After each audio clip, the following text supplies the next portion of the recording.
found my new hanging out spot. I don't know if you can see it back there, but it's the Charlotte International Airport overlook. That's pretty cool. I mean, I don't think there's another place that you get so close to the action. I mean, if you look around, look, there's a ton of people here. There's a ton of people just wanting to watch. There's a plane coming back there, somewhere around there. There's some in line. Pretty cool stuff. We've now left the airport and headed down to the museum. It's been a fun weekend so far. So let's check out some nature stuff.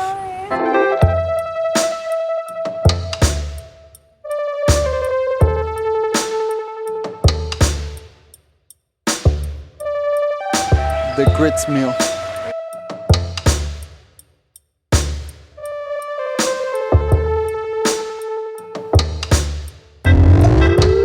I've always asked myself this question. What if I can go back in time? If I can go back in time, what would I do different? What decisions would I have not made? Would I have had married or not married this hottie? I've always asked myself that question. What if I go back in time?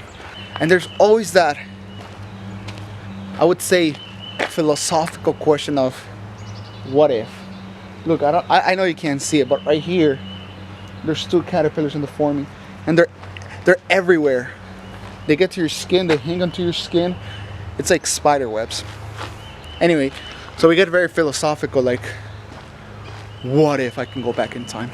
What if you can go back in time? Would you change anything? You ever ask yourself that question? I have. What would I change? I don't know what I would change.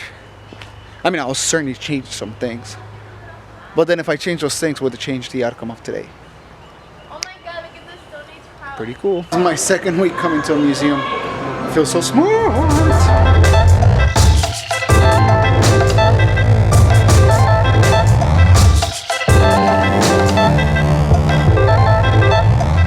But then there's a huge problem that we encounter when we start thinking back and looking back at the things that we wish we would have done. A lot of the times that when we go back and look, we regret, we feel bad, we complain, whatever. You know, whatever it's that we do. But we get caught up in that.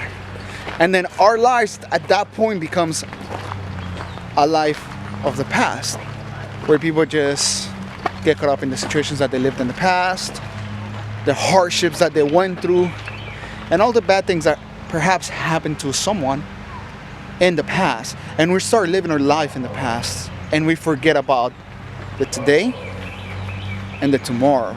Living in the past and living in that life of regret or whatever it is that we're going through, it leads us to forget that there's a whole nother beautiful world out there. This affects yourself, it affects your family, it affects everything that you work with and everything that you work towards and what you put your mind to.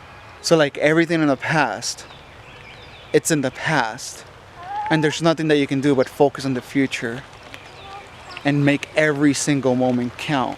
Because what's gonna happen in the end is that you're not gonna enjoy the future that God has prepared for you.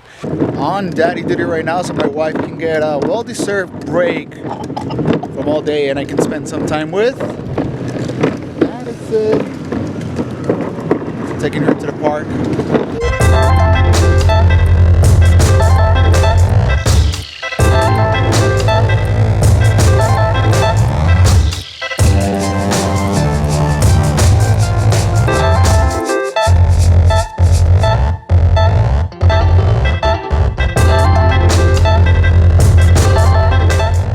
Honestly, I have to say that if we get stuck in the past and we don't look towards the future,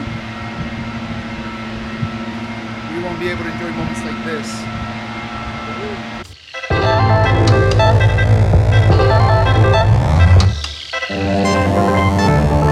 We had to leave the park because the mowing company came and they're cleaning up, so there's a lot of dust. And Maddie, definitely not happy about that move. Alright, let's see if she gets better.